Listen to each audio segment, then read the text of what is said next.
Teman-teman semua, kita sambung lagi cerita ini. Sudah saya rekam tadi sampai habis. Rupanya kapasitas tidak cukup, setengah saja yang bisa terekam. Kembali kita pada cerita. Maka akhirnya Putra Gading dikirim kembali ke kampungnya. Oleh para pengawal dia ditandu berhari-hari bermalam-malam, dibawa dia ke kampung halaman. Naik gunung, turun gunung.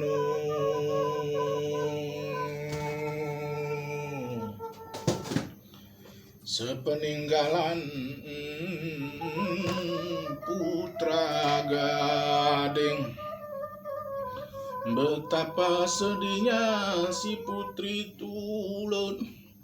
Setiap hari menangisi kekasihnya yang telah dibawa pergi jauh.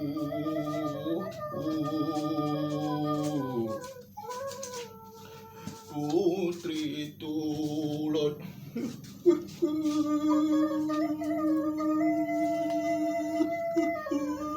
suamiku tercinta, tak dapat lagi aku hidup begini derita.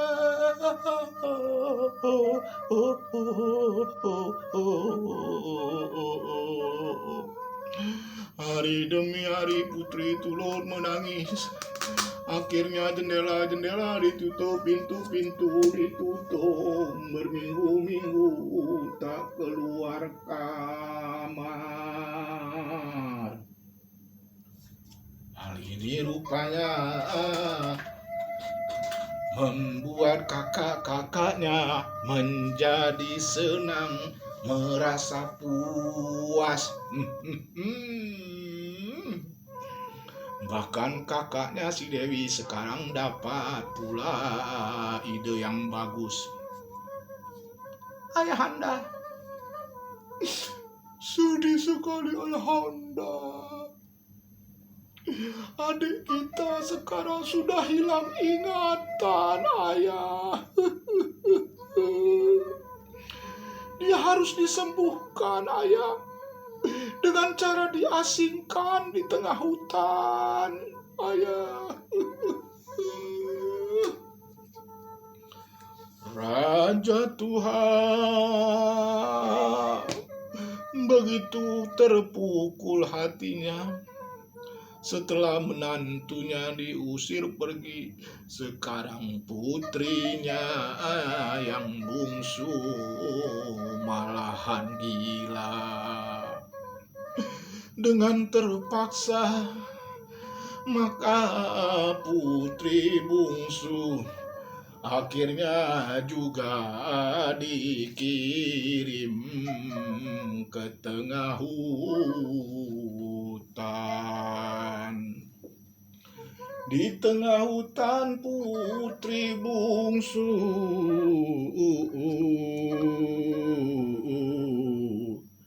dibuatkan pondok di atas pohon. Disitulah dia tinggal berminggu-minggu. Gambarnya tidak jelas, saya jelaskan lagi. Di atas pohon putri bungsu si Tulun tinggal di pondok berminggu-minggu, berbulan-bulan, menangisi sedih nasibnya.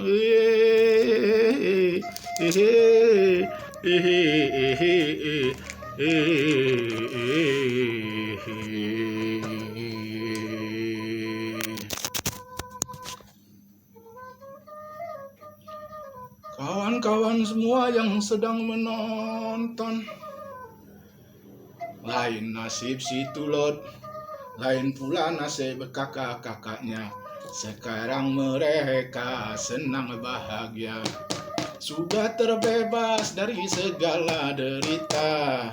Adiknya termuda sudah dibuang ke tengah hutan. Terbebas mereka sekarang, segala rahasia ikut terkubur. Beberapa bulan setelah kejadian, kakak-kakak si Tulot pun akhirnya mendapat jodoh. Mereka menikah secara serentak. Pesta yang besar dibuat oleh Raja Tuha.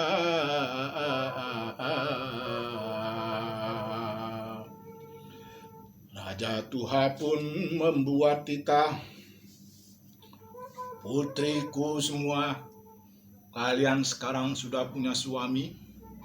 Siapa yang pertama sekali di antara kalian memiliki seorang anak, maka dialah yang akan kuangkat menjadi raja dan ratu. Namun teman-teman semua, karena pikiran jahat yang tersimpan di dalam kepala, tak seorang pun di antara mereka ada tanda-tanda kehamilan. Kita sekarang kembali pada si Tulot.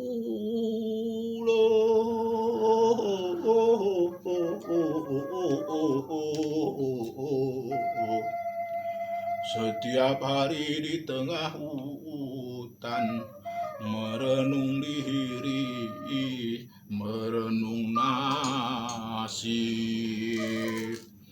Sampai suatu hari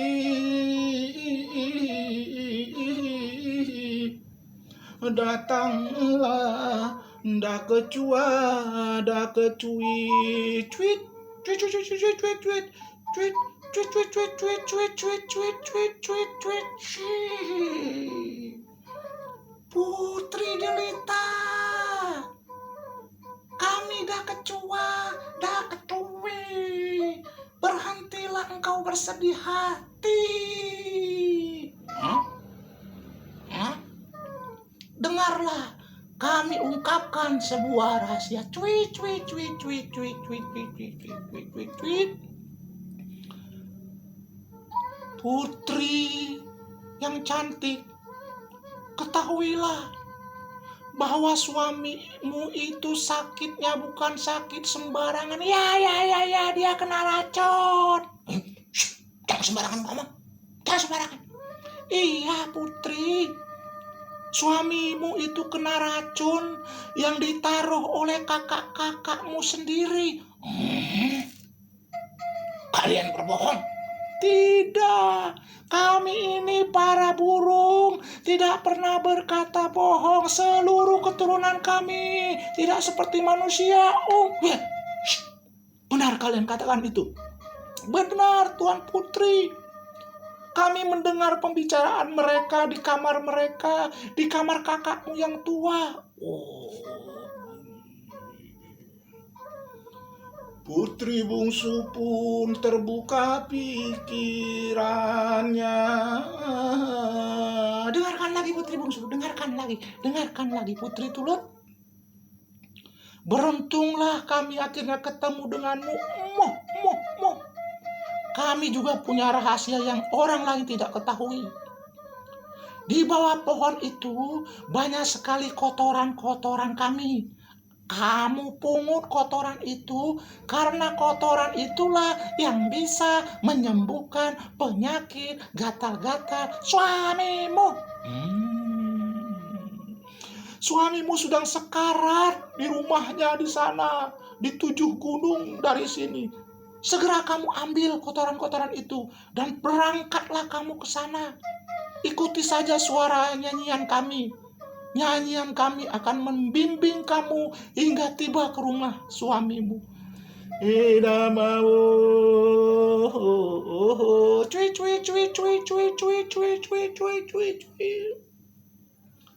Semakin terbuka semua rahasia,